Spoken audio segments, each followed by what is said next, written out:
It is important to briefly set the scene. A 27-year-old Australian woman, Schapelle Corby, landed in Bali for a holiday, only to find 4.2 kilograms of marijuana in her bag upon collection. A nightmare began which is scarcely believable.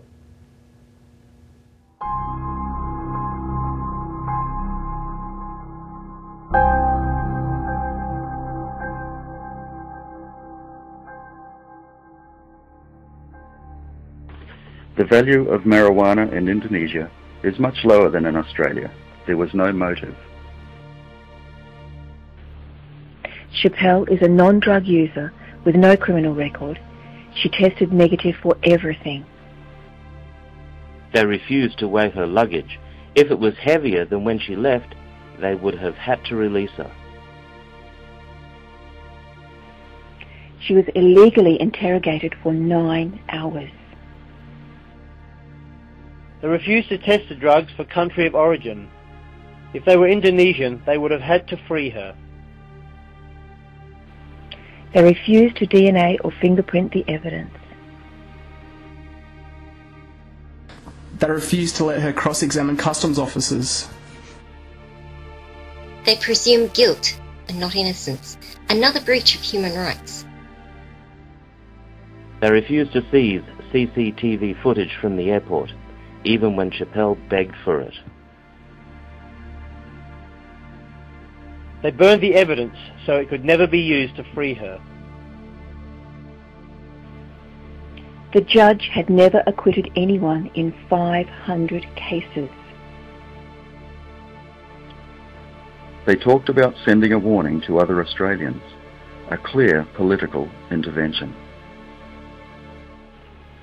The 20-year sentence was more than murderers, rapists and terrorists often get.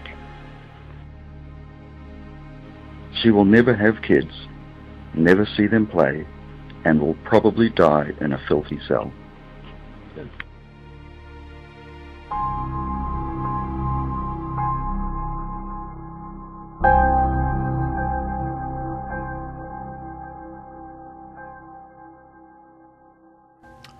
What happened next? While Schapelle Corby deteriorated in a squalid cell, her government clinically managed the political fallout of these events at her terrible expense.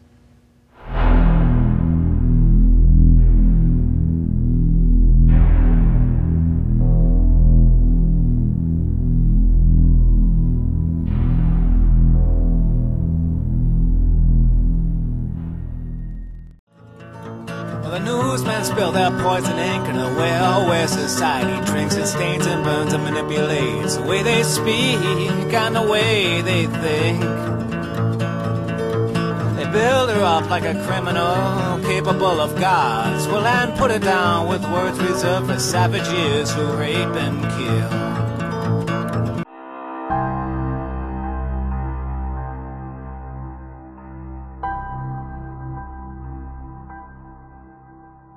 Judge, jury and executioner, potentially damaging not only Schapelle's legal defences and future hopes for clemency, but defaming her sister Mercedes. She defended the Indonesian regime and even wrote of Australians, quote, overdosing on compassion, unquote, in a shockingly hostile article. Janet Albrechtsen had been appointed to the ABC board just a matter of weeks earlier by Australian Prime Minister John Howard. They reported something on the 6 o'clock show, whatever, on the ABC, and they did a rebuttal on it at 4 o'clock in the morning. Oh, really? They apologised for their story at 4 o'clock in the morning. A common method to influence opinion is through repetitive use of damaging terminology. The ABC and the media in general consistently use the term convicted drug smuggler Schapelle Corby, with its stark connotations and endorsement of the shocking trial.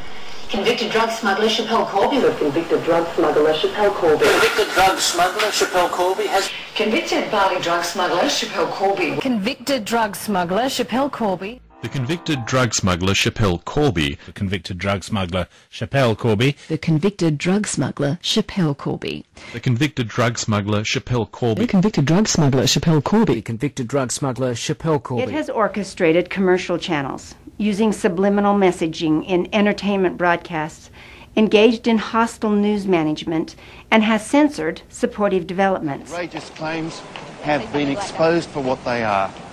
A desperate grab for ratings at the expense of truth. As soon as it had been syndicated, they edited the original web page to dilute and hide the original content. But they were caught out by Google. With Schapelle Corby's life in the balance, the ABC had acted directly to tilt the scales against her.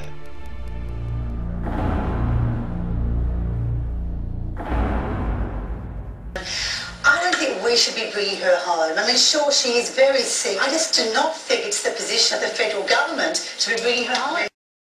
In undermining Schapelle Corby through a clear campaign of opinion management. This is possibly one of the most extreme pieces of propaganda, one of the most outrageous pieces of propaganda ever put forth in my experience. And I've investigated a lot of things. I've looked at 9/11, I've looked at the JFK assassinations, I've looked at the Port Arthur massacres and a lot of different things. This really tops the lot. And the Australian media complaints procedure? This is limited to individual broadcast, which effectively prevents scrutiny of wider and serious issues. And of course, the Complaints Authority itself, a government agency. Sales game. Why, they ought to be ashamed for running down their nation's own. Prejudice to the chance of a girl coming home. But then for twisting the truth, the media is well known.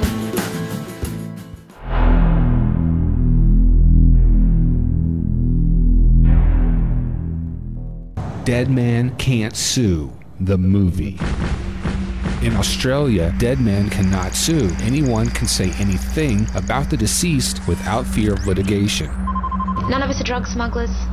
We're not in the drug trade, and we stand by that. When Schapelle Corby's father died in January 2008, it opened the floodgates for an unprecedented flow of smears, fabrications, and outright lies against him. Never had nothing to do with the bloody man. All to the detriment of his daughter Schapelle, who to this day languishes in an Indonesian prison. It's crowded. It's pretty much just a room with mattresses on the floor and a squat toilet with a bucket to shower in. No privacy at all. She could have been your sister, your daughter, your friend, just going on holiday, and this is what happened to her. Dead Man Can't Sue is based upon the research of the Expendable Project, www.expendable.tv.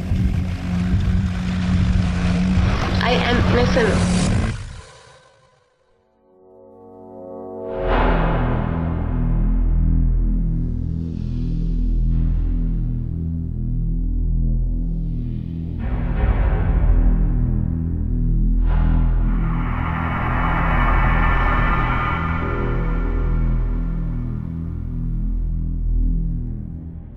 In Australia, dead men cannot sue. Anyone can say anything about the deceased without fear of litigation from other family members. This fundamental flaw in Australian law is the basis of countless smears, fabrications, and lies against the father of Schapelle Corby, a woman suffering untold misery in an Indonesian prison. It is also the basis of media reporting which has slowly but surely shaped the opinions of the Australian public. It is the basis for reporting which has replaced proven fact with fiction, fiction which has systematically undermined the prospects of a citizen desperately fighting for her life. This film documents the activities of an Australian reporter, Eamon Duff.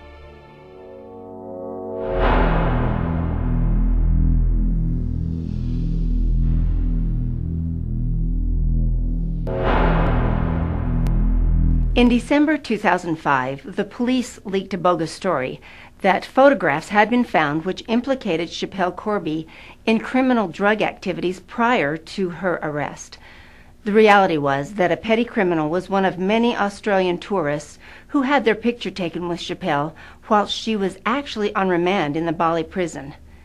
The setting of some of the photographs was also obvious, but regardless, the story was run with shocking support comments from the AFP.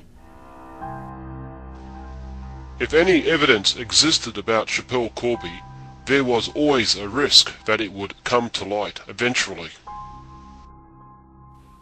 These photos do not appear to have been taken in a prison setting.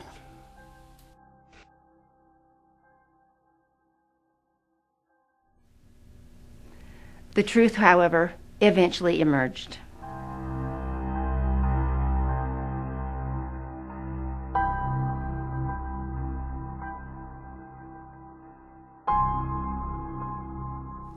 But the AFP had already helped to associate Schapelle with drugs in the public mind.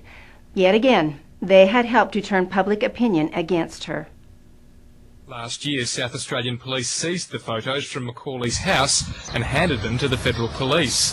The 60-year-old says he only met Schapelle Corby whilst on holiday, after he and a friend attended her trial and struck up a conversation with Corby's mother. She came out and she said, "Oh, you're here to support Schapelle." Naturally, we're Aussies. They're the two people that we met, offered to buy me a drink, and they just seemed two nice blokes, and we just started and have a chat. Macaulay says the pair later went with Ms Rose to Kirrakaban prison to meet Corby and to pose for the photographs. He says ever since news of the pictures went public, he's been accused of prejudicing her appeal, which has made him physically sick. An angry Rosalie Rose travelled to Adelaide last month, demanding police release the pictures. She's still furious at those who suggest Macaulay and Corby knew each other before their Bali meeting. I had never known myself to cry so much. I was just so cranky that people just bluntly, just straight out lie like that. Both Macaulay and Ms Rose say the police knew where the photos were taken and should have revealed that publicly. The leak was also made during Schapelle Corby's appeal process and is considered to be a major contributory factor to her sentence being reinstated at 20 years.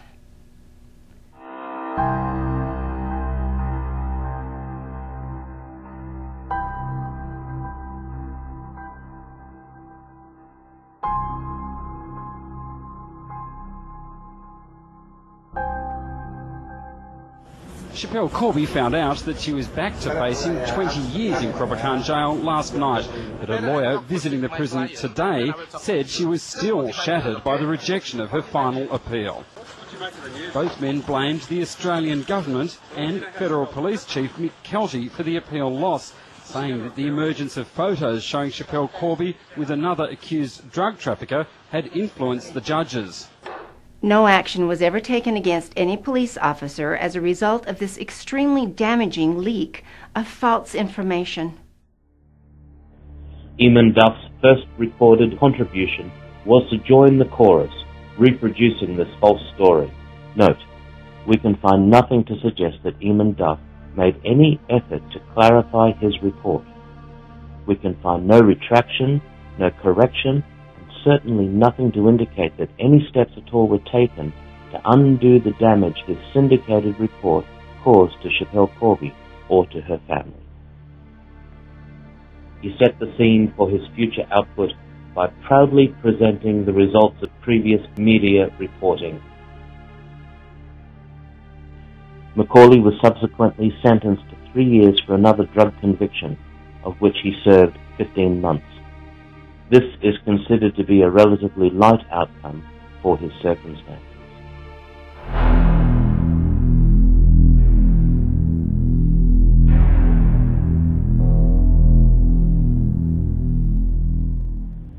During his 15 months in prison for his latest offence, Macaulay had plenty of time to consider how he could make the most of his situation from a financial perspective.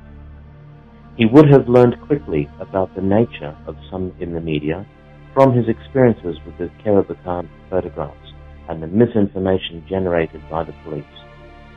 He would also have known which journalists ruthlessly ran the false story and which would be likely to run with any false allegations he had up his sleeve.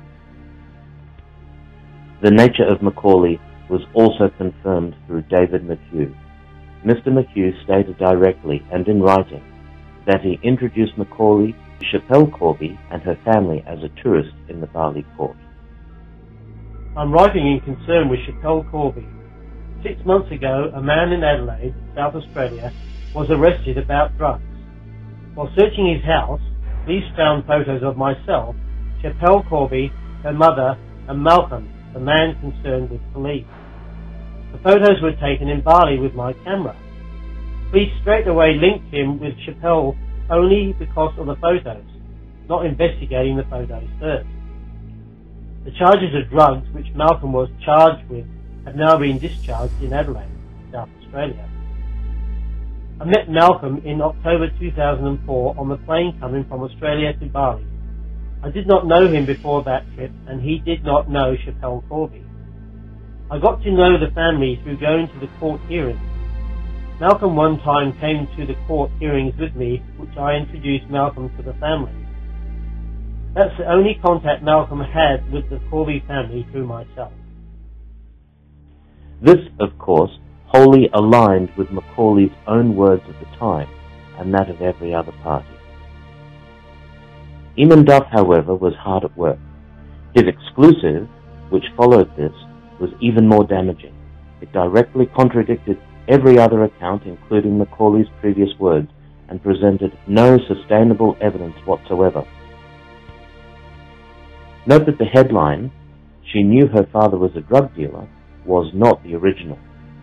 The original was, "I sold Schapelle Corby the drugs," which took Macaulay's implausible false story a step further, by stating that Schapelle Corby herself had bought the marijuana, something that even Macaulay had ventured to claim.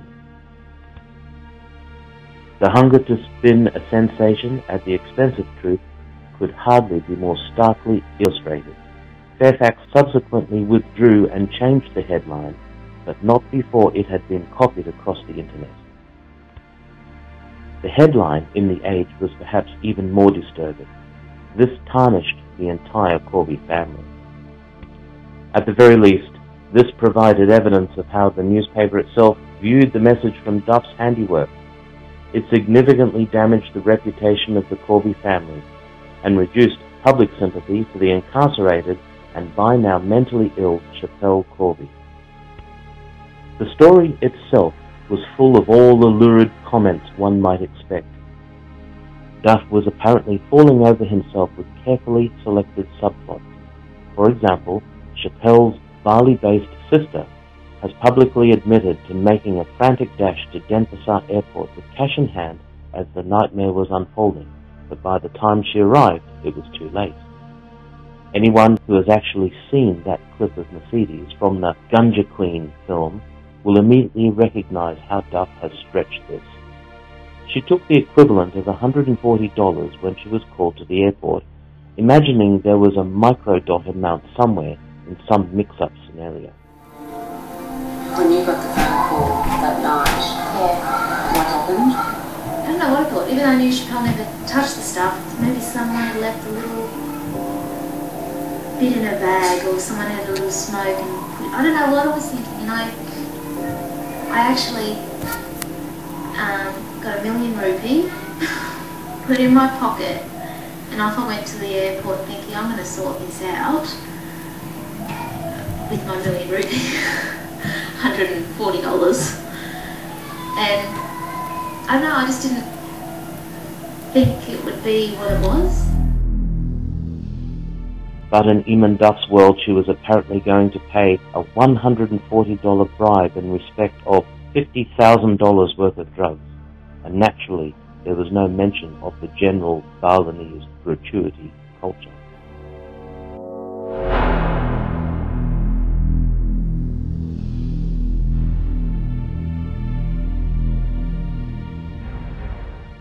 A semblance of sanity was again restored by the police, who were clear about the nature of Duff's reporting, describing the Macaulay claims as laughable. They explained that they had known about Macaulay's claims for 12 months, had investigated them and had found them to be false. They made a number of very direct formal statements to get the message across. For example, an investigation made by Queensland Police into statements made against Mick Corby found these statements to be unjustified, and Queensland Police has no evidence to link Mick Corby with involvement in the drug trade. This could hardly be clearer. Informally, the police were equally damning of this disturbing fabrication and opportunism. David McHugh again sought to set the record straight, stating clearly that Macaulay did not know Schapelle Corby, and that his only contact with the Corby family was through himself, as he had actually introduced him to the family in Bali. I met Malcolm in October 2004 on the plane coming from Australia to Bali. I did not know him before that trip, and he did not know Schapelle Corby. I got to know the family through going to the court hearings. Malcolm one time came to the court hearings with me, which I introduced Malcolm to the family. These and other inconvenient interventions which destroyed his story were simply overlooked or omitted by Duff. He continued to push the fabricated and wholly discredited allegations relentlessly, even though they had been so clearly dismissed. For example, in December 2008, a pop song was released in support of Schapelle Corby in New York. Duff simply used this as an opportunity to repeat his debunked story. This was discussed at the time as follows. So, fellow journalists, shall we perform an elementary subject interview as a class exercise and construct some sensible questions for Mr. Duff on his eloquent masterpiece? How about these, just for starters? Was that much trumpeted exclusive interview with convicted criminal Macaulay paid for, Mr. Duff? If so, how much was he paid? Did you not check his credibility with the police, Mr. Duff? Why no quote from the police at all in your exclusive story, Mr. Duff? Wouldn't a quote from the police strengthen your story? Or is it that you believe that their comments would blow your story away as a blatant smear? Please allow a fellow journalist to assist. Did you see what he did there? He simply asked the police. That's what journalists do. They investigate the truth. Why didn't you contact the lead subject of this story, Tara Hack, for a comment? And you didn't because I checked. Was that because you were too focused upon the objective of re-delivering a smear? Did you obtain the Michael Corby police certificate, Mr. Duff? If not, why not? And if so, why didn't you mention it? Allow me to help you again. Here it is. Is it the truth that the exclusive was wholly manufactured via the first drug runner who came along making such damaging claims? And that you avoided seeking credible substantiation like the plague because you knew what the outcome would be?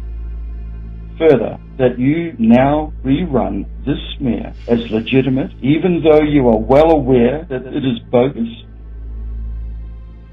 This was a story about a song, a talented artist on the other side of the world, creating something extraordinary to support a suffering Australian. But he used it to reinforce a message that had already been wholly discredited, and perversely to self-congratulate Sydney Morning Herald for the offending exclusive interview.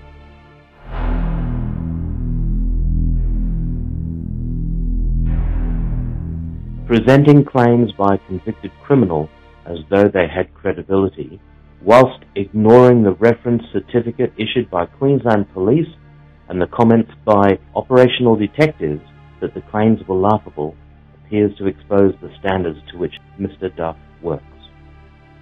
It is also worthy of note that the Queensland Police Service have recorded a formal statutory declaration stating that there is no direct evidence or even indirect evidence to link Schapelle Corby with drugs. Subsequently, they also confirmed that, despite Duff's activities, there remained no evidence to link Mr. Corby with the drug trade.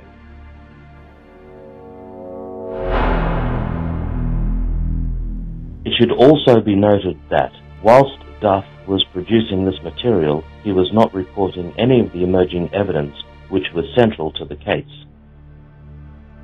In September 2011, ministerial correspondence was published proving that Schapelle Corby's boogie board bag was the only one not scanned at Sydney Airport. Ministers and the AFP had withheld this vital primary evidence. Yet despite its huge significance for the case, Duff has failed to mention it in any report.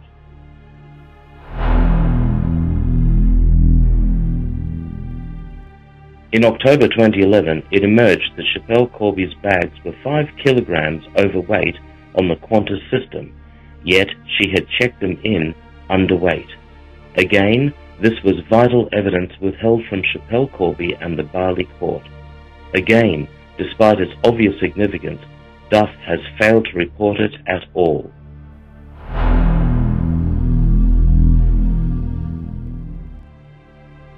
Over the subsequent 18 months, an entire series of similar evidence came to light.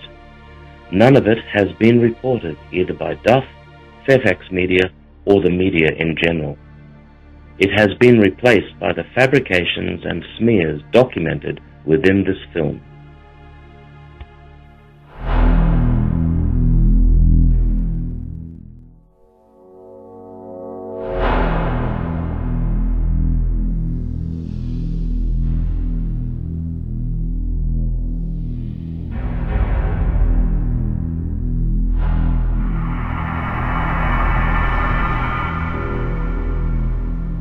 The false nature of Macaulay's paid-for fabrications was further exposed by a private investigator, Cole Chapman, who had been employed intensively and long-term on the Schapelle Corby case for Australian television networks.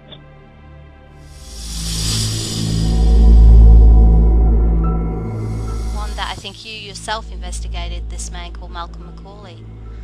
That's correct, yes I did. Yes, I investigated Malcolm for quite some time, many months. As a matter of fact.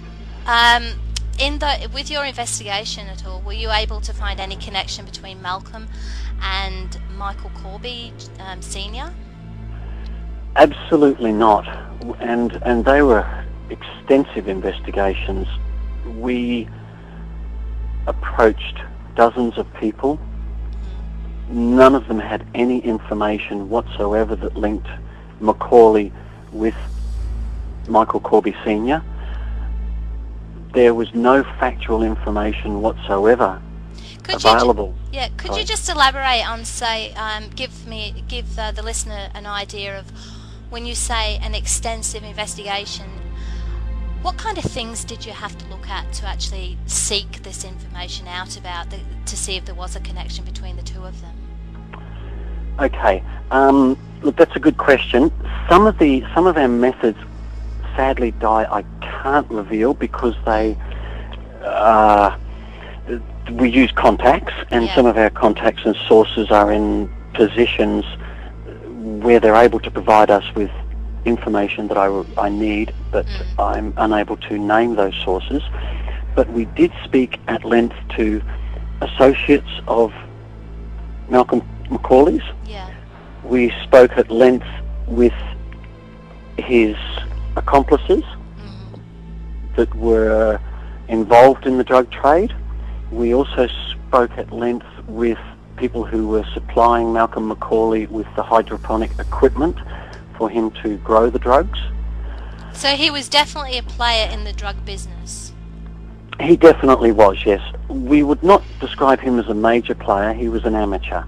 That came through from many people that had had dealings with him. They reported on the problems that he'd had getting his hydroponic crops growing. Apparently he knew nothing about growing hydroponic marijuana, and his first few attempts were unsuccessful, and he was not highly regarded as a marijuana grower. There was no link between Macaulay and any of the Corbys whatsoever. Phone records were checked, dating back 8 years. 8 years. Yes. And many other records were checked. They never lived near each other. If they communicated, they may have done it telepathically, or via some method that the rest of us don't know of or don't know how to use. Yeah. There is no way that Macaulay knew the Corbys. He's just lying. Right. He's making it up as he goes along. Yeah. Some say that a certain amount of money can make a man lie.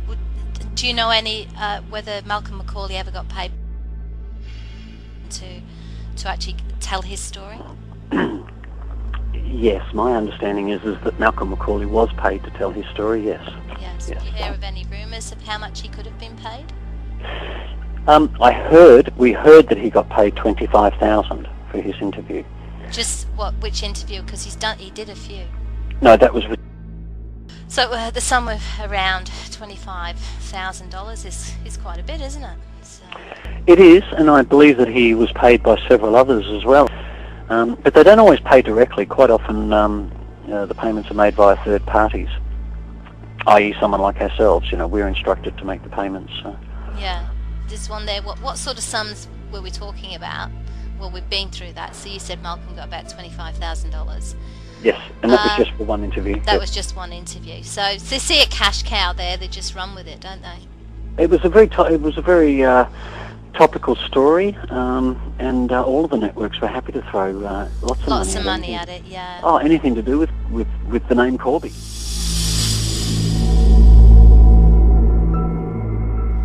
Okay, well, with the media knowing that they're using these people, sus people, like, knowingly using drug addicts, criminals, who are spinning false stories, even go to court and lie. There is one lady that comes to mind that actually did that, and that is a lady called Kim Moore. Now, what can you tell us about Kim? How did she come into the picture? ABC tipped off to Kim. Yeah. About Kim, and then because she did appear on Late Line, didn't she? On one of those shows. Yes. Yeah. With Jon Stewart and another journalist, Gumback, I think her name is. Yeah, and Kim Moore's credibility was thrown out the window when she actually appeared in court, and she was discredited apparently, or her information was not quite the truth. So that's right. She'd embellished and exaggerated her information so much she backed herself into a corner with her lies. Yeah. She tried telling people that she had been social with Tony Lewis and Michael Corby out at the Lewis property. And yet when she was asked questions to describe the Lewis property, she fell apart. And yet some of the details were very easily and obviously recalled. And again, we come back to, obviously she would have made some money out of her stories. Oh yes, she made a lot of money out of her story, yes. Yeah. Give you any idea how much she could have made out of her story? Figures close to 30,000 were initially moved around, bandied about. Yeah. I believe that Kim got somewhere close to about 38,000 for her interviews. There was a rumour that she got close to 60,000, but I was never able to substantiate that. But this was a lady that was actually living in a car, wasn't it? With her son at the time this was going down. The Corbys were under the media spotlight. So she alleges. She alleges that she was living in a car for anywhere from 18 months to 2 years. But we spoke to people that said that wasn't the case, and that she, in actual fact, had either rented premises from them or had shared premises with them. She may have lived in her car for a couple of weeks, in between transiting from one residence to another. She was a poor woman. She wasn't wealthy. But yes, that's right. She did claim to be living in her car, but when we investigated that was not substantiated. It wasn't the truth. So her story, it just didn't add up. No, it didn't add up at all, no.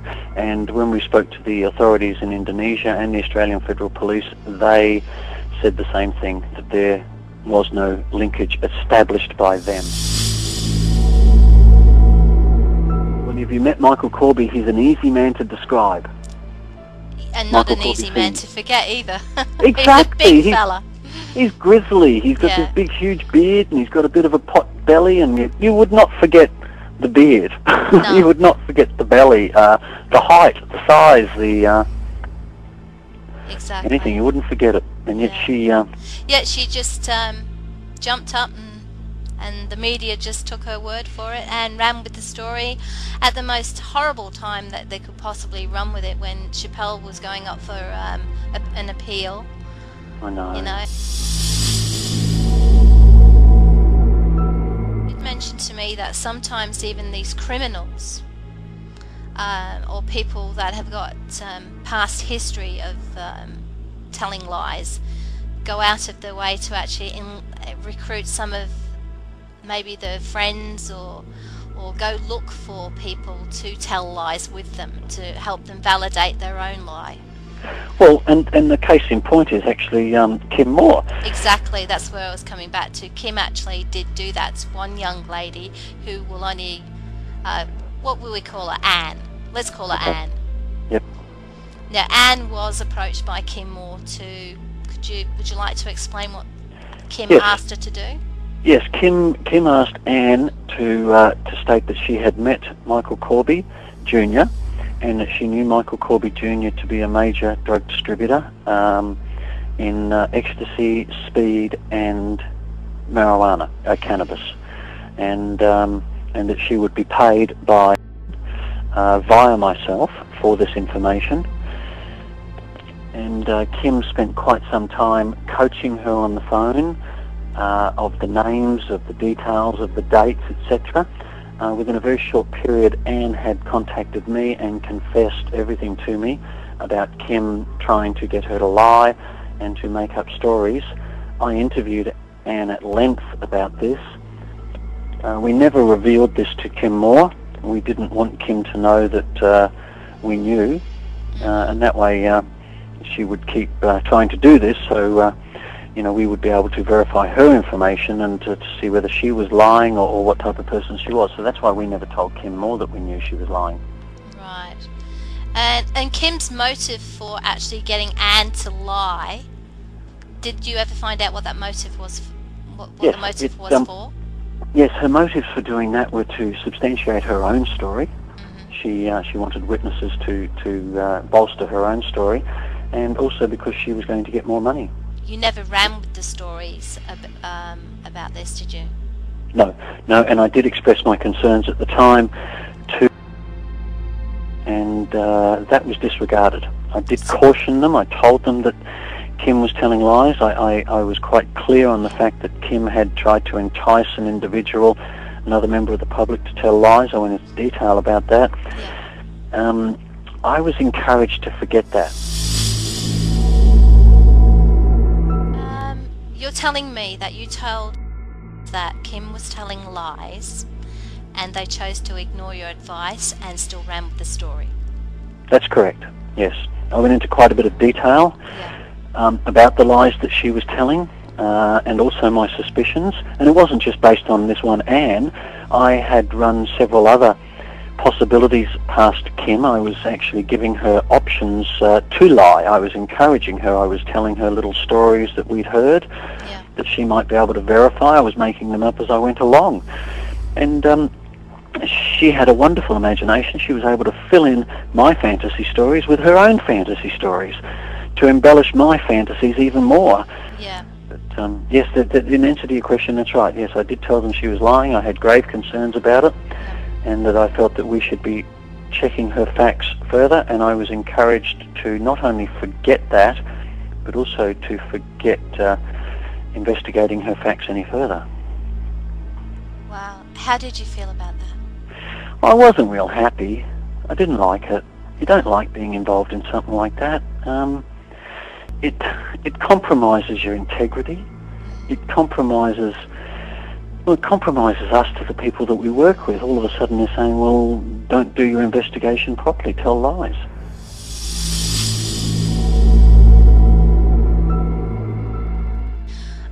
Colin, what I want to cover here is when the media actually say they never make any payments for stories, how do they get around this?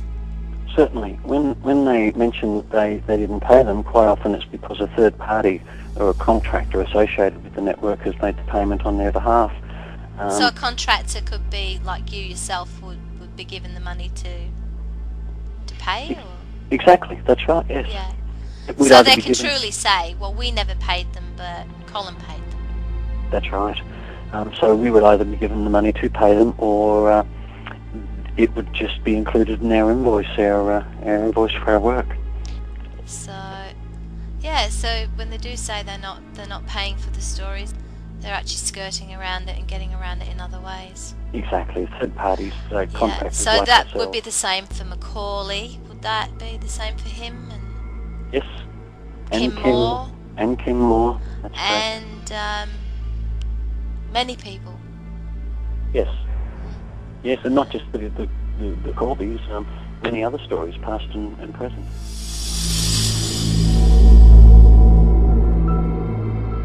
And a lot of what we actually have seen on TV about the Corbys, and a lot of the accusations thrown up about the Corbys have not been the truth as well, because you've actually investigated quite a few of these claims to find that they are not the truth. That's right, I have. When we started investigating Schapelle and the Corby family, we were being given information by many, many people, and we constantly investigated the leads, the sources, followed through on every avenue, and yet not one single piece or shred of information was ever proven to be true. And what about the next time? Well, I mean, basically what's happened with all these people telling lies about the Corby, Schapelle is where she is today.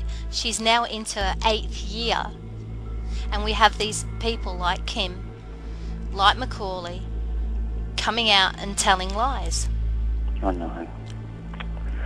And the hardest part with all these lies that they are telling is getting the media to print the truth, to actually expose these people.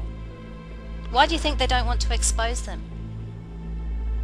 Is it because they actually created them? Look, that's a fair point. That is a fair statement, actually. I hadn't looked at it like that, because they've actually created them.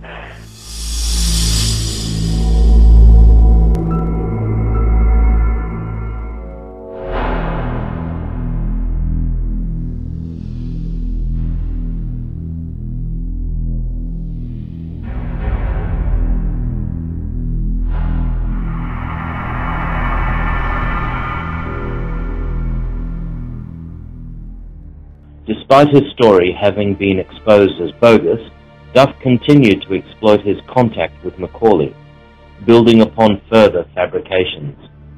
He began a liaison with Jon Stewart of the ABC, who also had a lengthy track record via the ABC's Lateline production. Last month, Lateline aired a story containing new evidence suggesting that Schapelle Corby's father, the late Michael Corby Sr., was involved in the drug trade. That story should have made it clear that these were allegations, not facts, and for that we apologise. The story has now been amended to make it accurate, and you can see the corrected version on our website. With this background, it was, perhaps, no surprise when their names appeared together with a book cover image on Allen and Unwin's website. At this stage, Stewart appears to have withdrawn from this initiative. Duff, however, continued the venture unabated. The net result was a collection of smears and fabrications which Allen and Unwin promoted with the title of The Fall Girl. However, Allen and Unwin appear to have forgotten that living persons can sue for defamation when smears and lies are printed about them.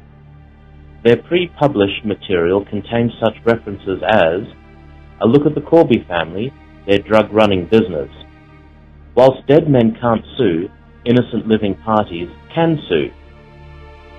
When approached about the forthcoming publication by representatives of Schapelle Corby's family, Allen and Unwin retracted and issued a formal apology. Apology to Mercedes Corby, Michael Corby, and Rosalie Rose. On this website, in the period between July and August 2010, we published promotional material for a book about Schapelle Corby with the title The Fall Girl.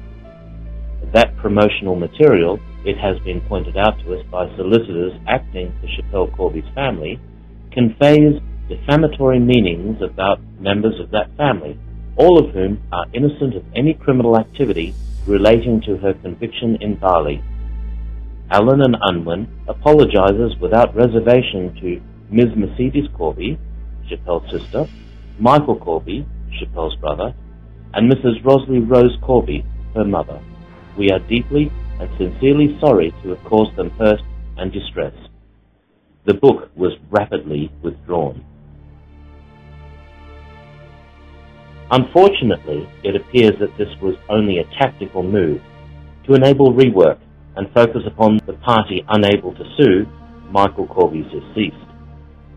Alan and Unwin announced a new book late in 2011, sporting a brand new title. Duff had simply replayed all the old smears despite them having already been debunked. Alan and Unwin had published them as a book despite prior notification of the nature of the material.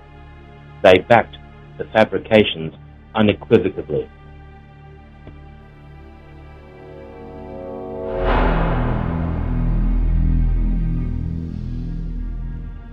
It would also appear that Mr. Corby wasn't the only deceased person that Australian law allowed Duff to besmirch with impunity.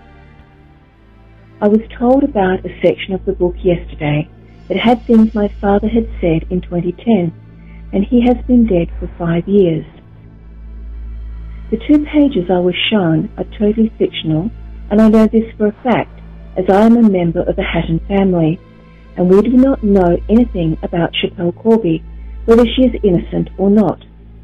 My father died at 93 years of age, and will be disgusted to see what he has written about his family name and what it implies. My father did not know any of the Corbys at all and has no blood connection with them. I am devastated at what I have read and the effect it has had on my family name. Sue Ivers, née Hatton.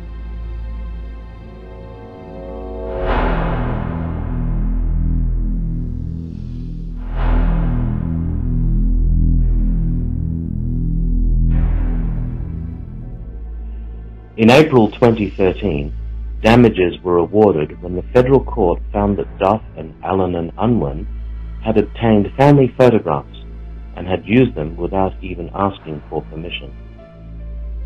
The judge was scathing. I am satisfied that the respondent acted in flagrant disregard of the rights of the applicants as owners of copyright. A Sydney judge today ordered Alan and Unwin to pay the family damages for photographs it used illegally. Ellie Southwood has the story. In a statement, the Corby family said, in short, Alan and Unwin's conduct was indefensible, and the judge was scathing.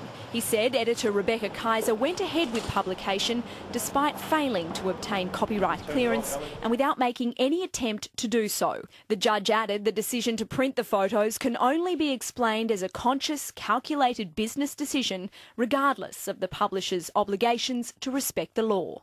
On top of paying damages, Alan and Unwin must also hand over every copy of the book it has in stock to the Corby family lawyer. Once they're delivered, they'll be destroyed. And on Duff himself, to the extent that the respondent did so through Mr. Duff, I am satisfied that Mr. Duff had no foundation for any belief that he or the respondent had a right to reproduce any of the photographs, or that he actually held any such belief. Under cross-examination, Duff also admitted that he had paid the family of the criminal source of his story out of his own pocket.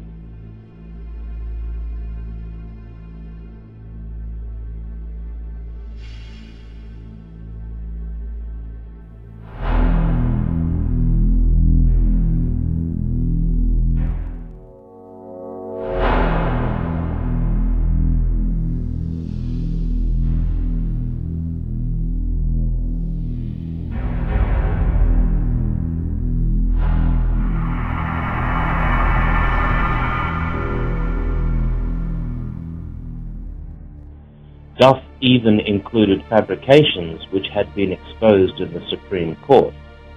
He used the wholly discredited account of an individual called Kim Moore to deliver an entire series of false allegations.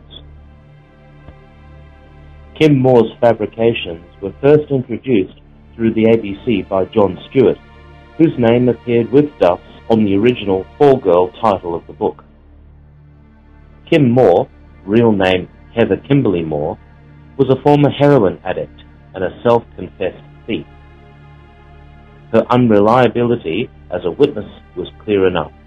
Journalist and author Tony Wilson summed this up in his book as follows.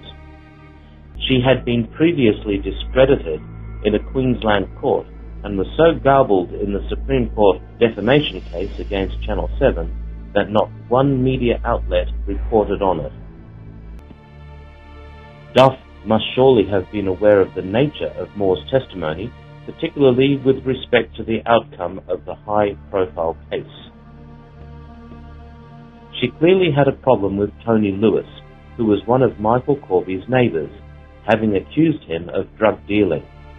These allegations ended in tatters. Her testimony was dismissed, and Mr. Lewis was acquitted of supply. This is directly referenced. It is difficult to imagine how Duff could have missed this. This is particularly central, as the legal case referred to here decimates the whole basis of his story. No supply from Tony Lewis ruins the smear story against Michael Corby. Despite this, Moore's already dismissed and dismantled allegations were openly replayed. The nature of Moore was further exposed by a direct witness, Jay.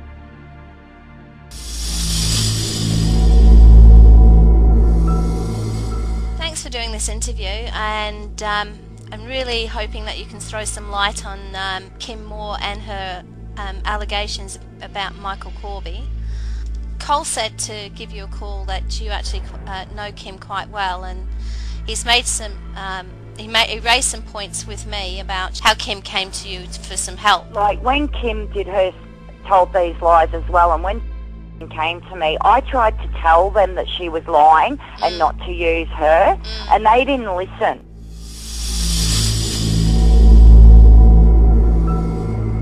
One was that she wanted me to state that was getting drugs from Michael Corby Jr. and transporting him back to the Sunshine Coast. And did she say where they were to be transported from? From Gladstone. That's a lie? Yeah, oh yes, absolutely. Yeah. And what else? Okay, she basically wanted me to say that I was living with her at Miriam Vale in 2004. Okay, yeah. And then she wanted me to state that I was with her when she claimed that she met Tony Lewis and Michael Corby Sr. at the pub. And were you at the pub with her? No, I was married and living on the Sunshine Coast. So you were married and living on the Sunshine Coast. Yeah. How many miles away were you from the? About over 500 kilometres. Okay. So you were 500 kilometres away. Yep. She said that she wanted you to say that you'd met Michael and Tony Lewis at the Miriam Vale Hotel. Pub. Yeah. Yeah. Alright, so that would have been a lie then. Yep, that was an absolute lie. What else? She also told me that if I'd say these lies, there was a lot of money involved for me. I get paid a lot of money. So she actually said to you, if you lie for me, you're going to get a lot of money. Yep, I'll get lots of money and this will help strengthen my case to get my son back. What did you think of that? Well, no matter what, I wasn't going to lie. It didn't matter about, like, I love my son, I miss my son, I haven't seen him in years, but I wasn't going to go about it that way.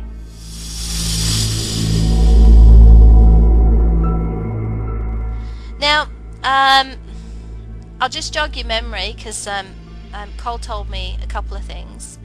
Yeah. Passports. Yes. What can you tell me about that? Okay. When they came to interview me with Kim, they came to visit me at Caboolture with Kim again, and this was some time after, like, would have been June, July, maybe June, July 2008, perhaps. They came up with Kim, and I had an interview with them and went through all the details with them, Anyway, about 45 minutes later, I get this desperate phone call from one of the guys. I think his name was going to me, Jay, Kim's informed us that you've got fake passports of Michael Corby Jr. and is that correct? I'm going, I beg your pardon? And he's going, Kim has told us that that you've got fake passports. I go, what are you talking about? I said, I'm not in any possession of any passports. I said, I don't even have one of my own. And he's going, are you sure? He's going, we're willing to pay big dollars for these passports. Are you sure you don't have them? You sure you can't get them? And I'm going, I'm positive. I can't get them and I'm not in possession of any passports. I said, it's a lie. I said, she's lying. And I said, and I turned around and said, if I were you, I'd be careful because she's lying about a lot of things.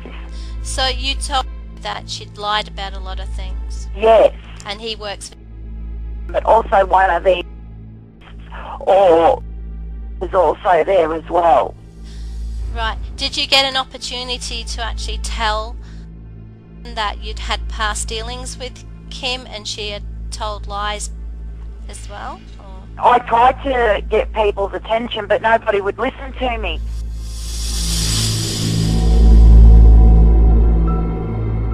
She rang me up and she said to me, she wanted to discredit it, and she said that she wanted me to state that she's got family that live in Broken Hill of New South Wales, okay, which is near the South Australian border.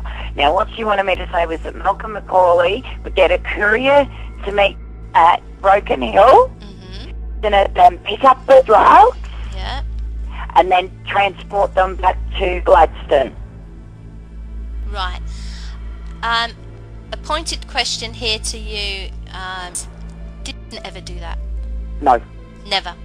Not to my knowledge, no. He never transported drugs from Broken Hill to Gladstone? No, not that I'm aware of, So Kim wanted you to say that he had? Yes, yes. And Malcolm McCauley was part of this lie? Yes. And it happened to be the day that he came out and it hit our front pages up here in Queensland.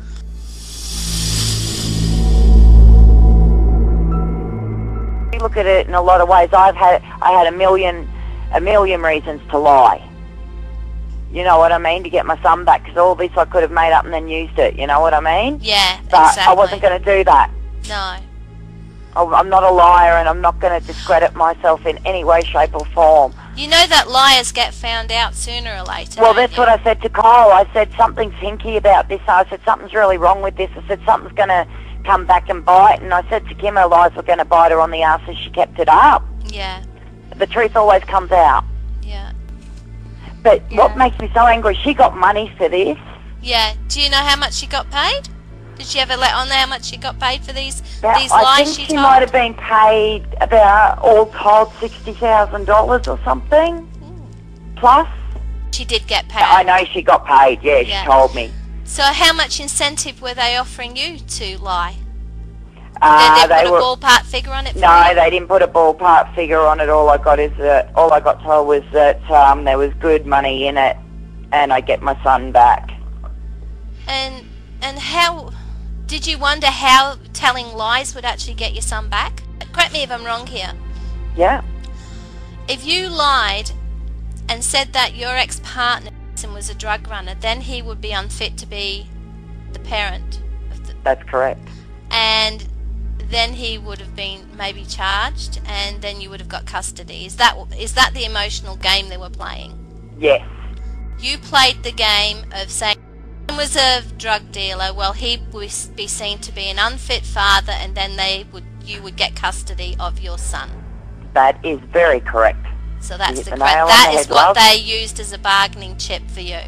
Yeah, basically, yep, that was it. Plus money, they did offer me money too. Yeah. But no matter what, Jade, you just stuck to the fact that, well, lies aren't going to get me what I want, and they will eventually come back and bite me on the bum if I do lie. Is that right? That's exactly right.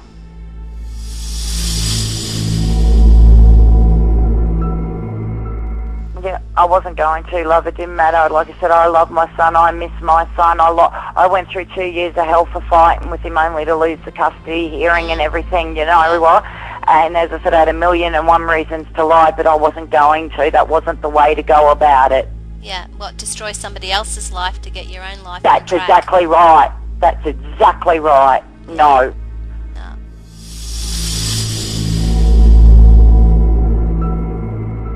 Can I just ask, I just want to clarify something with and you.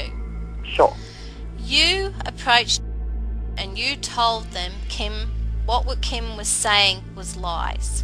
Yes, I rung which I'm pretty sure is the...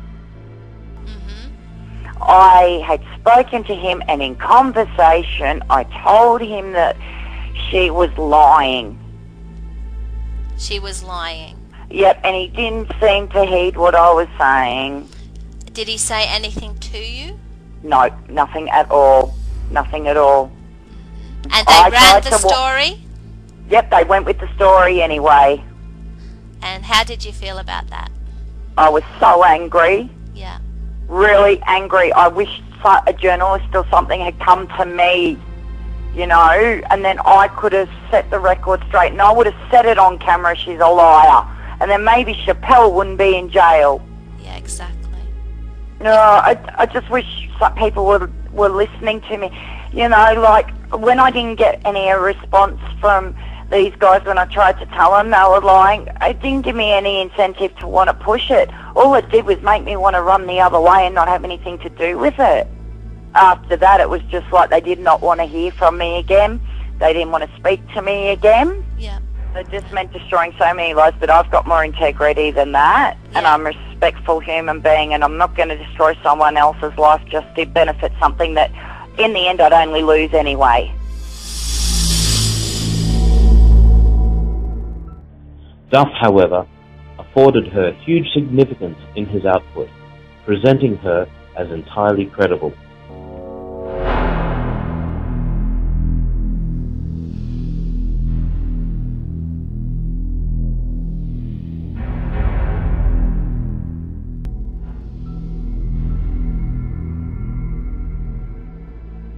Duff's use of wholly unconnected individuals to spin his fictional story sometimes left them devastated. This is illustrated by Neil Andrew Viney, who believes that his random inclusion resulted in an attempt on his life. Can I ask you a question first? Yeah. Are you in the drug trade? No, I'm not. Have you ever been in the drug trade? No. You've never been in the drug trade? No. And Malcolm McCauley, does he ring a bell to you other than being in this book? Do you know of him or heard of him? No, never heard of him, no. Charters Towers is not a very big place. No, there's 10,500 people living here. You would have known of anything that might have been going on in town? You would have heard things because... Oh, yeah, especially in a little town like this, you hear everything, you know what I mean? Michael Corby, Yep. you have never heard of him actually at all? No. You've never had any dealings with him? Never had any dealings with him at all, no. Yeah. Have you ever heard of him around town before this No. book came out, or before No. what happened to Schapelle Corby? No. And you've never met this Brenda Granny Eastwood then? I've never met Granny Eastwood before in my life. Wouldn't know her from Bar Soap either. Or Heather Kimberley Moore? No, Kimberley Moore, no. Now, have you ever spoken to Eamon Duff? I've never spoken to Eamon Duff before in my life. I've never seen him. I wouldn't know what he looks like, nothing. I have no clue as to who Eamon Duff might be. He could be anyone to me. I would not know. He could be standing next to me and I would not know him. You've read the book. What's your thoughts on it all? Oh, mate, it's the biggest lot of rubbish and the biggest threat to society in general. I am completely devastated. Words can't describe how I feel. It's really put myself and people close to me at danger. Thanks a lot, guys, and it's got here at the back, cover designed by someone that's got true crime. Gee whiz, go and buy yourself a beer, boys. Thanks a lot for putting my life and my family at danger, mate, you know? If you read it, it's kind of, you can't get your head around why you're in it. No, I can't either. I sit here by myself all the time and I just sit there for hours just rocking. Why?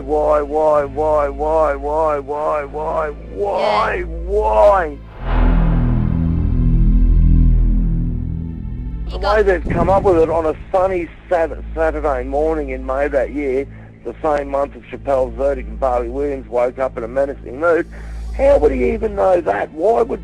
And then after gathering 7 people together, why is that? Yeah. How does he know that? Do I have something to do with Schapelle's verdict or something? This is where it's so wrong. It's like people creating problems for people. The way this is written is creating a picture there of some nastiness. Neil? Yep. You got shot. I did, mate, yeah.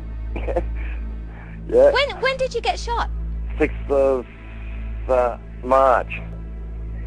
What time of day was it? It was about 1 o'clock in the morning. I was in bed and I heard a knock at the door. Yeah. And I went to the door. Yeah. And I said, who's that? And they said something, and I opened the door up. Yeah. And this bloke had a gun in there, and he said, we're coming in, let me in, you know what we're here for. And I just said, what? And just pushed this gun out of my face and pushed him down the stairs, and he fell back, and as I was closing the door, he let a shot go. Yeah. And I've now got to have surgery on my leg. It's an absolute mess. There's holes all through the bottom of my leg, which I'd like to get you a photo of that too. And if you'd seen my house, slugs went to just at the end of my son's bed. There are bullet holes in the wall as high as my chest and my head, and it went all the way from the front door to my kitchen. You called the cops on this? Yeah. Right. What did they say? It took them like 40 minutes to get here, nearly an hour.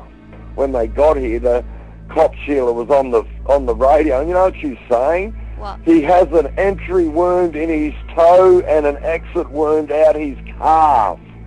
So how's your leg now? Have you got it sort of... Oh, mate, I can't go anywhere, mate. I've got to sit here with it up, you know what I mean? If I stand up too long, my leg turns purple. What's he doing? He's setting people up for a fall, this aim and duff. Take some responsibility for your writing, mate, instead of creating problems for innocent people, mate. But words can't describe it. If you'd seen my body, you'd understand my pain that I'm suffering. Mentally, it's just, mate, it's beyond post-traumatic stress, mate. It's to the point where you're just sitting there. When you're by yourself, you don't like being by yourself, your heart starts racing, you're numb, you're going into some kind of thing that you can't even begin to describe. A doctor wouldn't even understand it, mate. And I can only put it down to the shock and terrifying nature of the predicament that I've been put in thanks to that book.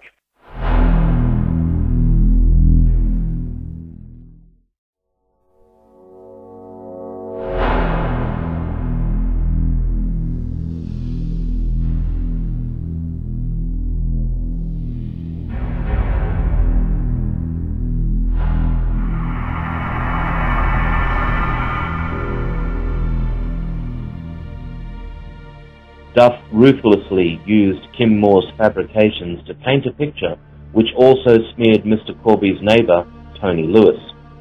This was despite the clarity of the relevant court transcripts and the clear factual inaccuracies in her story. Mr. Lewis also confirmed that he had never spoken to Duff and unequivocally dismissed the account as fantasy.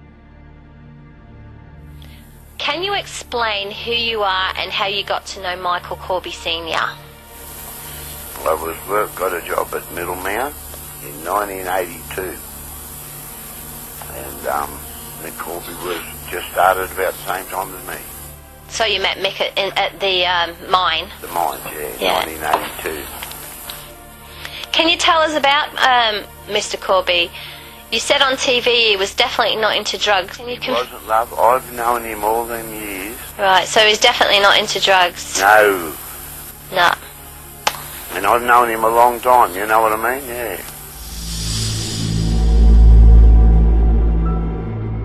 Did Eamon Duff at any time come and see you? No, no. Did he call you on the phone? No.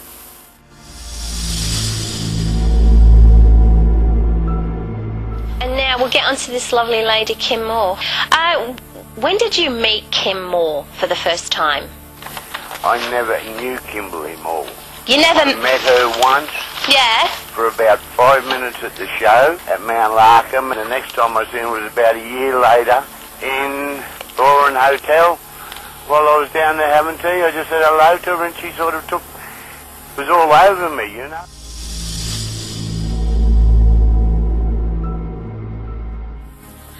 Did Kim ever come to your farm? Never ever been there in her life. She said she had, but she didn't even know I had an in-ground swimming pool, and you had to open the gate so the cows wouldn't get out. Yeah. She didn't know I had 4 dogs. All this come out in the court case. She said she'd been to your place 6 times. Never ever been here. It's been proven in the court, love. This is in the book. Lies. They've been on my farm.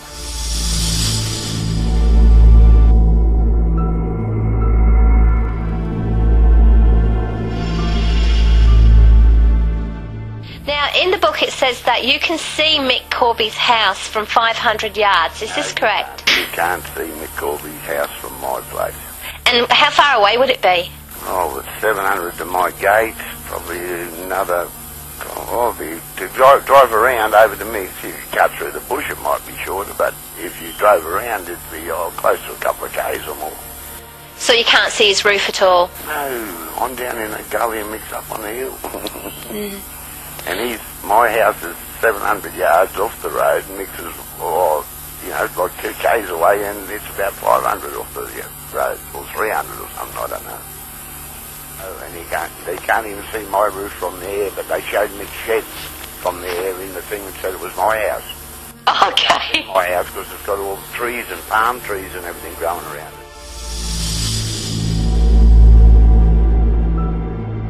Kim Moore tipped off police about his marijuana growing business and his associate Mick Corby running drugs to Bali. Have you ever run drugs to Bali, Tony? No, don't be stupid, love.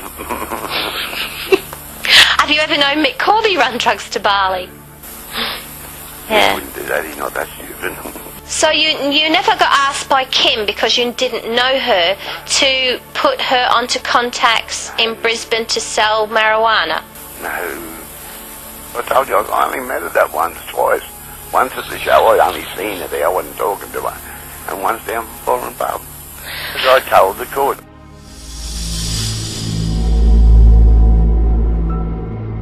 Went to court that she didn't turn up. They had to go and find her.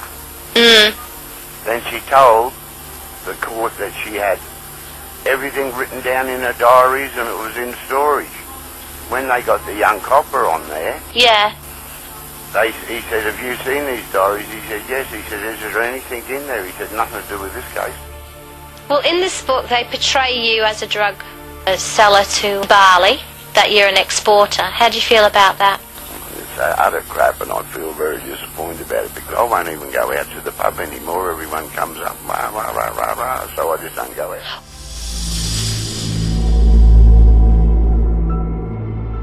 Yeah, did she ever meet Mick?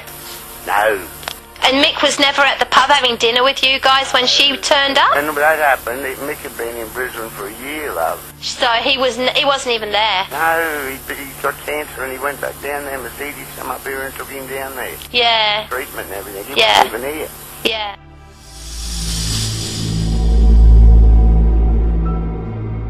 I'll just run some things past you, okay?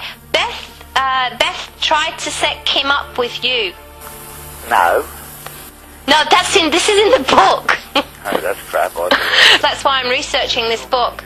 Yeah, okay, bullshit. Did you ever any links to a motorcycle group called the Rebels? No. Well, it says in the book you did. No.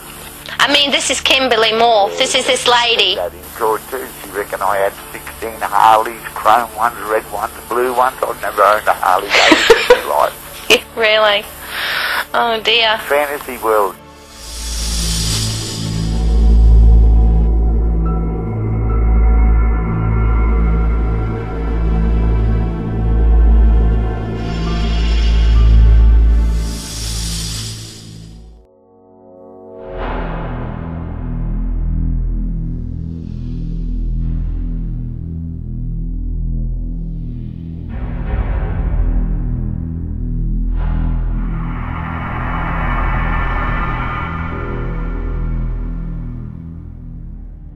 creative license also appears to have extended to smaller players in the fabrication.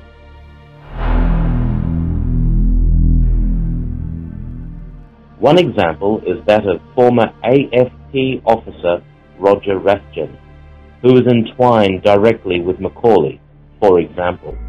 Another person who saw Eastwood's statement was Roger Rathjen, and the moment he did so, he warned Macaulay to pull the pin immediately. I said to him, "Look, mate, they're onto you now.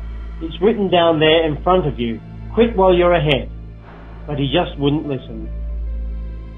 A volunteer for the Expendable project traced Mr. Rathjen, who was very clear about what Duff had produced, stating that it's a load of bullshit. He categorically denied any such interactions with Macaulay. He further stated that he hadn't even been interviewed by Duff.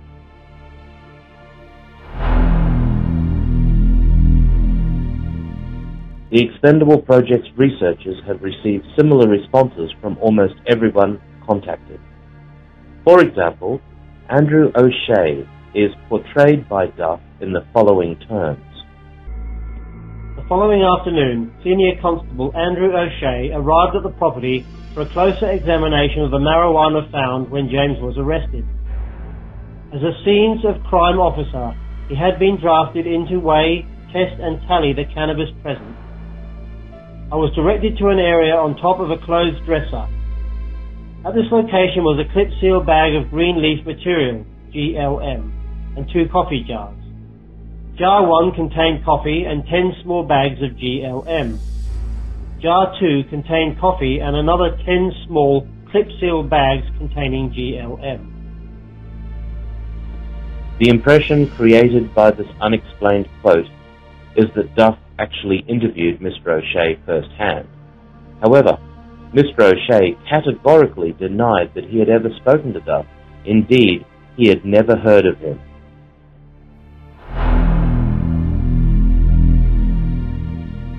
This ambiguity technique is a common feature of the book.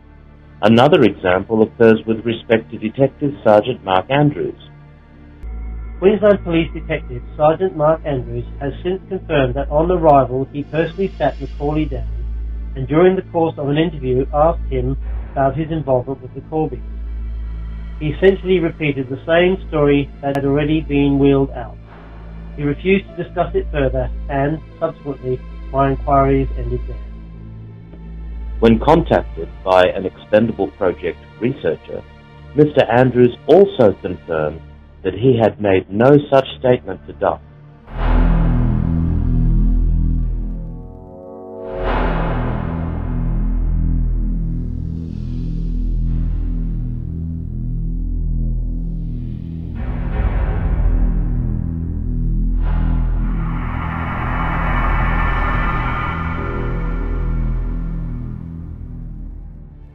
Noel Vinyl features within the very first chapter. He is presented as a long-term friend of Mr. Corby. One of Mick's closest friends growing up was Noel Vinyl, who lived barely 100 metres from Mick's house. Noel had fond memories of a young Mick Corby. Duff uses all his usual tricks, placing Mr. Corby in the context of drugs from the outset. In this case, he presents a picture of marijuana smoking and the growing of dope plants in Mr. Vinyl's garage. As with so many of the others, however, the core character totally refutes the suggestion. When asked about this, he states categorically, "That's bullshit." But, for the purposes of the rest of the book, the scene is set.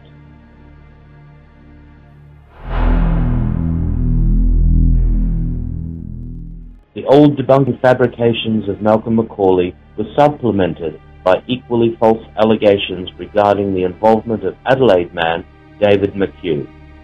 However, as a living person, Mr. McHugh himself came forward in February 2012. His comments with respect to both Duff and his output could hardly have been clearer.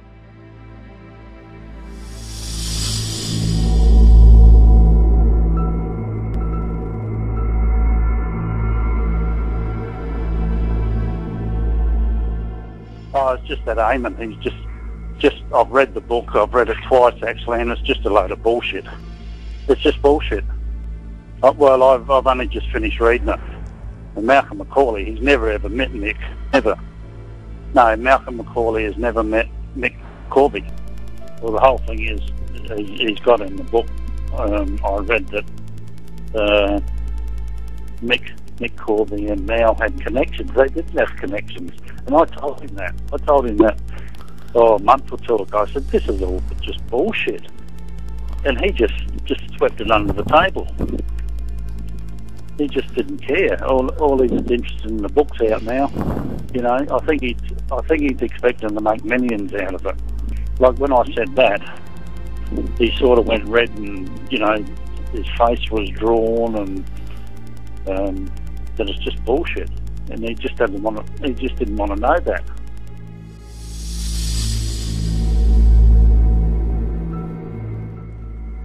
He was over here when he was writing the book. He was over here every weekend trying to get sweet with me and Mal, and, you know.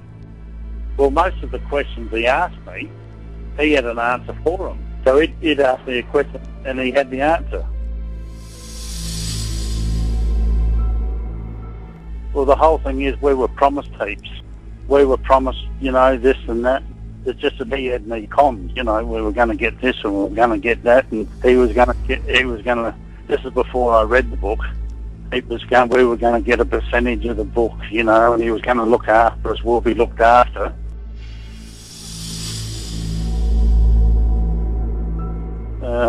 Then he's railroaded us into this current affairs thing where we signed a contract, but I'm not even worried about it. They're just waiting for something to happen for Schapelle to come up on the TV again. Suddenly they're going to come and rush and get me and Mal and do some interview. And I've just said no, I was never ever built one.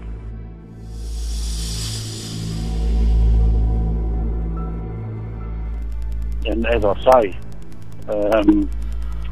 Eamon, when he used to come over, he always used to say to me, how can we get Roz? He was mainly after Roz. I don't know why, but that's all he used to say. If we can get Roz, if we can get Roz. And,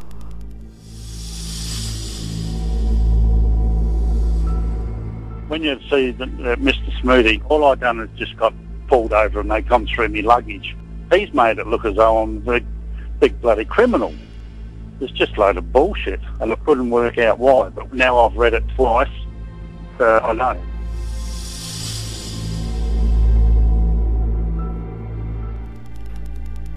Well, he always went along with Eamon. He said, "No, let's just see what happens, and probably the last, I'd say 4 to 6 weeks, he's changed his mind too. He's starting to think he's just a load of bull. But we've been conned. It's just a lie." I'm surprised that Roz and Mercedes hasn't taken him to court. He's always been frightened of that. He's told me that. He's always been frightened that they'd take him to court and sue him. He's running around, he's on the radio stations, he's on all these TV talkback. He's just full of shit. They call him in the Herald Sun, or what is he, Herald Sun or Sun Herald it's called in Sydney. They call him an investigative reporter or something. I think he doesn't really report them. I think he just makes them up. Well, the whole thing is, I think it needs to be put out that it's just a load of bull. He's just making money out of this where it should be stopped, and this bastard's going to get away with it. I hope he doesn't.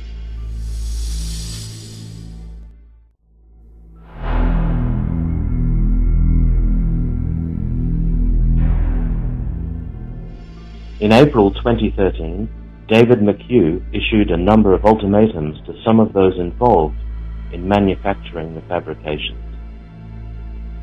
On the 24th of April 2013, he recorded 2 additional, extremely revealing interviews with the Expendable Project.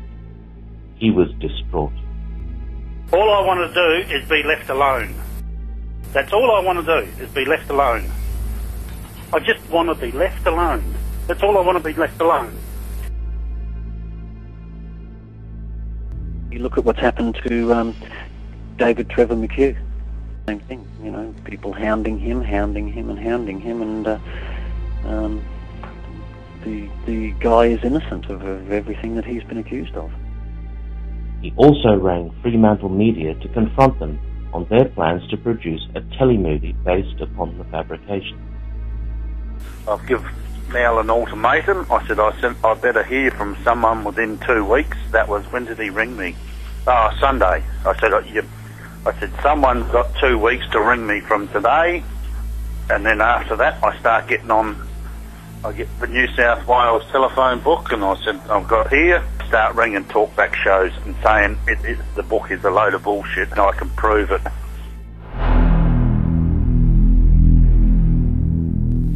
And I tried to ask him now, are they using our name? He didn't know that. And I said, well, hang on, who's doing me? He said, well,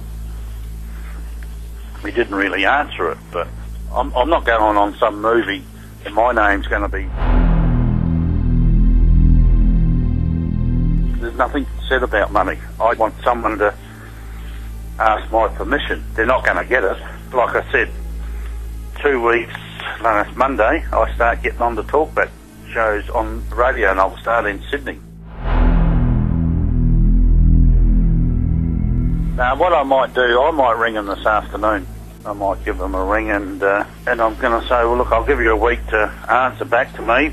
Otherwise, I'm getting on every talkback show, and I'm starting in New South Wales where Duff is, to say it's bullshit and it's just a story.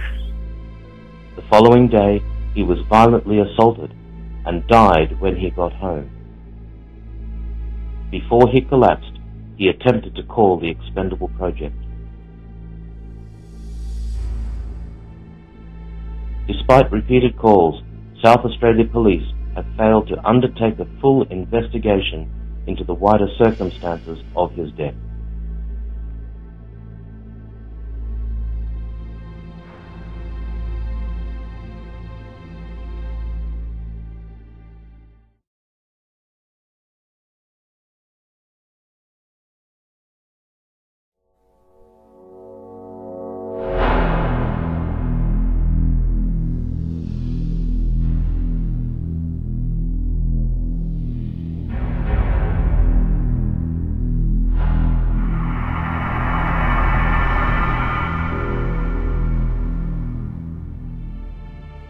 Despite the substantial catalogue clearly demonstrating its fictional and disturbing nature, Fairfax Media and other Australian media channels continued to present Duff's publication as credible.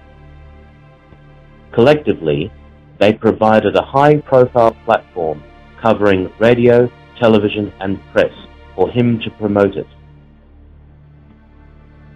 Simultaneously, the factual revelations of the Expendable Project, including the damning cables and letters of government ministers, remained completely unreferenced by any mainstream media source.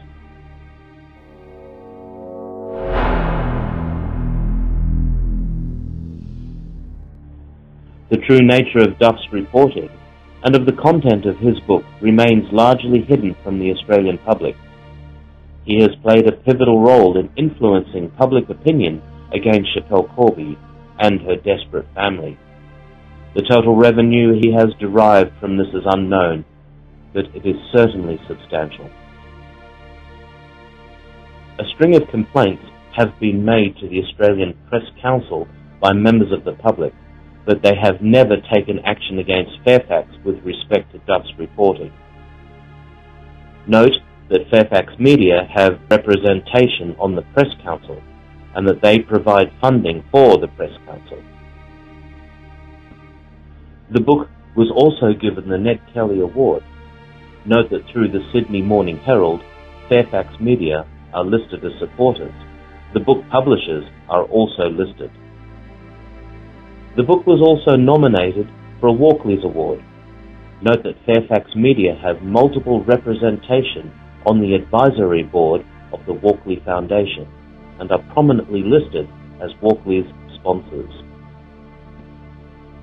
In 2012, Nine Entertainment Company announced that they were to broadcast a telemovie to be produced by Fremantle Media based upon what is proven fiction. When asked how much they had paid to Duff or his publishers for these rights, neither Nine nor Fremantle Media replied. When they were informed of the real nature of Duff's book and the potential for damage to the life and welfare of Schapelle Corby, again they failed to reply.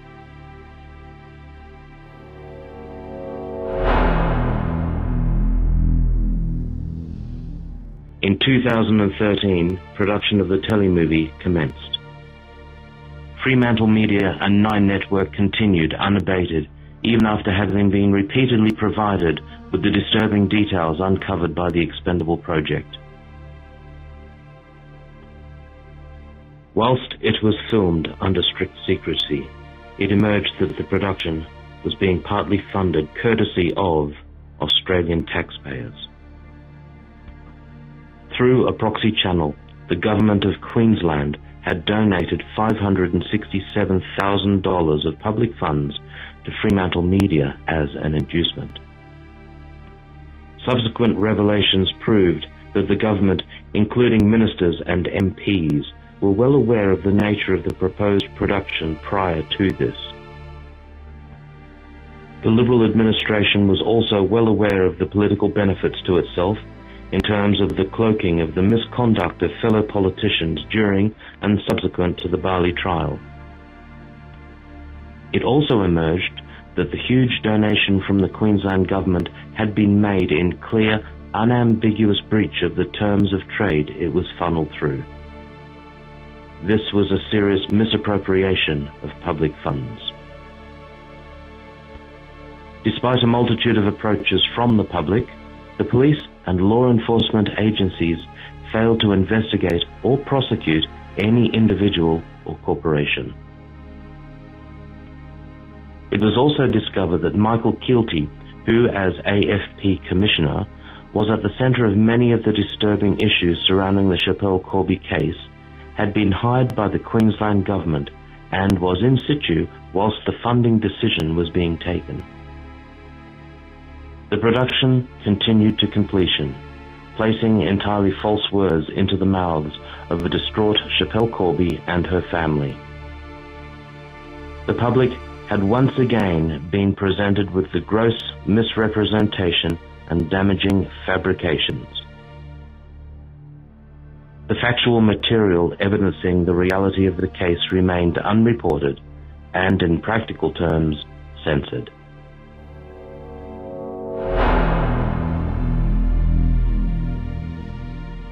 Despite the material in this film having been sent to all major media publishers and broadcasters, the Australian media continue to present the proven fabrications as fact.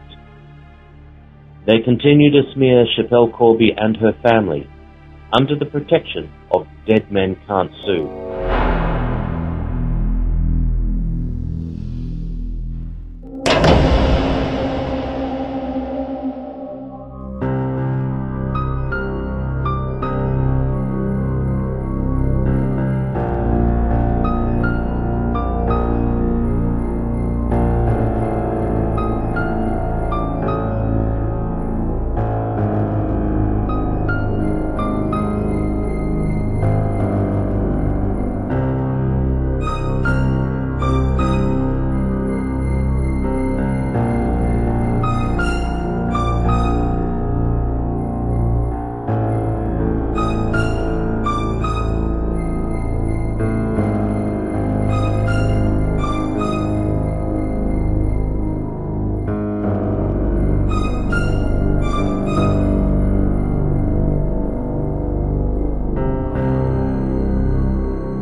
Dead Men Can't Sue is based upon the research of the Expendable Project, www.expendable.tv. Listen.